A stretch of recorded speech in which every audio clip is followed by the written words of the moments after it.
Hello guys, it's Flippy Markets here. Welcome everyone. This will be today's breakdown video. Actually, I took 2 trades today, so let's just break down those 2 trades. First of all, let's begin on the 15-minute chart and let's map out our structure and POIs. Actually, as you can see, let me just zoom out and you will see it better. This was the 4-hour supply. We talked about this several times in the past. And this was the 4-hour demand zone that caused the liquidity sweep from this region, this 4-hour region, and the top of the 4-hour supply and the change of character on the higher time frame. So basically it did everything on the 4-hour chart. Okay, price tapped this demand zone here, as you can see, had a really small reaction on it and rejection, but after this it just flipped the zone. This supply zone has flipped the zone here, as you can see, broke the whole zone. Okay, after I saw this break, my whole bias changed to bearish from bullish, because in this region, in this upper region, my bias was bullish and I was looking for continuation trades up to this daily supply level here. But after I saw this break of this 4-hour valuable demand zone, as I said, my whole bias has just changed. Okay, as you can see, price tapped another 4-hour demand zone right here. This was the extreme demand zone that also changed character or broke structure and created inefficiency, but it doesn't really matter. Price tapped this demand zone, as you can see, created a huge liquidity trend line right here, built up small series of higher highs and higher lows after this supply zone, the flip supply zone, this 15-minute supply zone right here. Price tapped the 15-minute supply zone, the flip zone, and after a tap, it changed character here on the 1-minute chart and reverse price to the downside and created a change of character on the 15-minute chart right here, as you can see. After a change of character, as you may know, after a change of character, supply or demand zone will be automatically formed. So supply zone has been formed here because this supply caused the whole inefficient move to the downside, change of character and everything.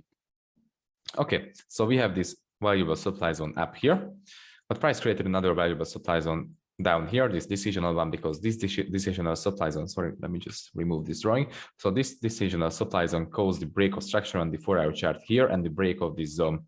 Also the supply zone had liquidity just below it. As you can see, here's the first tap, here's the second tap, so perfectly equally lined up liquidity right here, just below this supply zone. And that's why I was expecting the reaction and sweep of this liquidity into this supply zone. It actually happened here, swept the liquidity from this region, as you can see, tapped the zone, but only mitigated the really small percentage of this zone. And it created some fake change of character here and here. But as you may know, we do not trust the first step. We do not trust the first step because this is a really small mitigation, and it also created liquidity line right here. First liquidity, second liquidity. This was New York Open right here when the second liquidity has been formed. And that's why I sent you in the markups that I'm waiting for the liquidity purge and the liquidity sweep to the upside and higher supply zone mitigations. It exactly happened as I said. Price mitigated the higher area of the supply zone, swept the liquidity from these double taps. And after this, there was an entry opportunity for me. This one right here. So this one, we are talking about this. This was the liquidity sweep right here. Sorry, this was the liquidity sweep right here. This was the liquidity sweep movement. So as you can see, huge inefficient movement to the upside and higher supply area tap right here. And actually, this was a really strong confirmation for me because, yeah, here as you can see, price didn't really create a break of structure with body break. It just wicked above this high point. And after the wick above, change character here. Or it doesn't change character because it wasn't a break of structure, and the last structural low point will be this one. But for me, it was enough confirmation for the shorts, because after this huge liquidity sweep and huge inefficient move and huge inefficient move to the downside also and change of character, it was really enough confirmation for me to hop in a short, because as I said, my bias is extremely bearish. So I'm looking for short opportunities. I'm trying to grab every single short opportunity. And this was a really strong confirmation for me. Double liquidity sweep here. All of the liquidity swept, higher time frame supply tap, smaller time frame supply tap right here. It mitigated the 1-minute supply zone right here. Change of character. So yeah, basically this was a really strong confirmation for me. Unfortunately, the trade didn't play that well because it did hit break even on this level.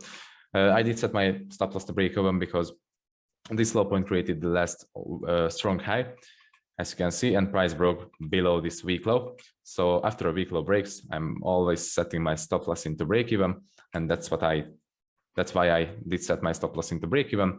It did hit by this movement, and after my stop loss did hit, I was looking for another confirmation and another opportunity. And here comes a really important part. If you take a loss or if you take a break even trade, just don't panic. You don't have to panic. You don't have to overcomplicate things, overreact things.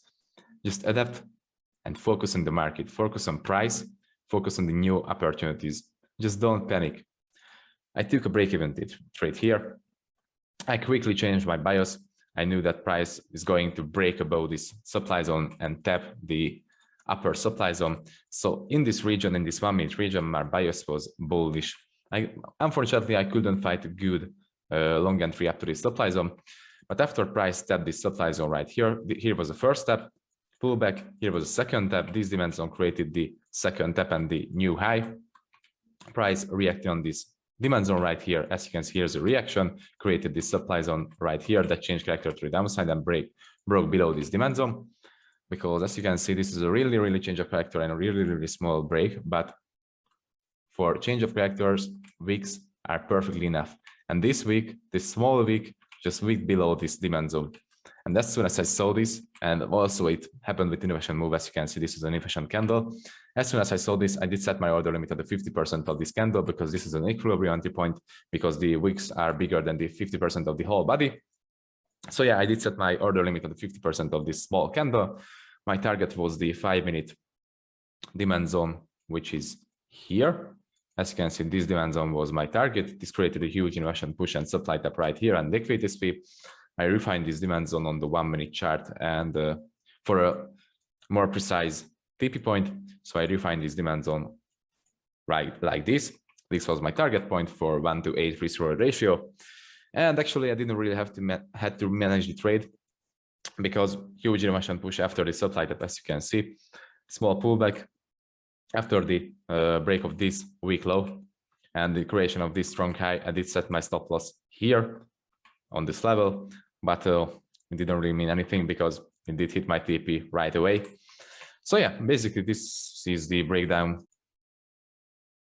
Sorry guys, my recording stopped suddenly. So yeah, basically this was today's trade breakdown video. And just one more important thing. The reason behind I took this trade and this trade, although there wasn't even a real breakout structure to the upside, either on here and either on here, and no real change of character here and here, is that my bias was, as I said, extremely bearish. And the liquidity purge, either on this region and either on this region, was just enough for me. And the wickables were just enough for me to happen in a trade. So yeah, basically, as you can see, here's equal taps, purge, change of character, trade, equal taps here, or even here, trend line, equal taps, purge, change of character. So yeah, these were just enough confirmations for me to happen in a short trade because, as I said, my bias was extremely bearish. Just look at the 15-minute chart. Let me just show you that real quick. Just look at the 15-minute chart. Extremely valuable demand zones. Either this one, either this one. Really valuable demand zone. And just look at this. Price taps this demand zone, breaking through that demand zone, creating supply zone. Taps this demand zone, creating liquidity line, levitates back up to the supply zone, breaking through with huge innovation movement to the downside and breaking structures to the downside. Over and over again, price created supply zones and respected those supply zones. And that's why I took both trades today, because I didn't really want to miss out. I just wanted to be in the trade. And yeah, that's why I said this week above was just enough for me for a break of structure, and this was enough for me for a change of character because the bias was extremely bearish for me. And yeah, basically that's it. So yeah, this is the trade breakdown of today's trades. I hope you enjoyed this and wish you all a beautiful weekend. Wish you all a beautiful rest of your day. Take care, guys. See you in the weekend breakdown video. Goodbye.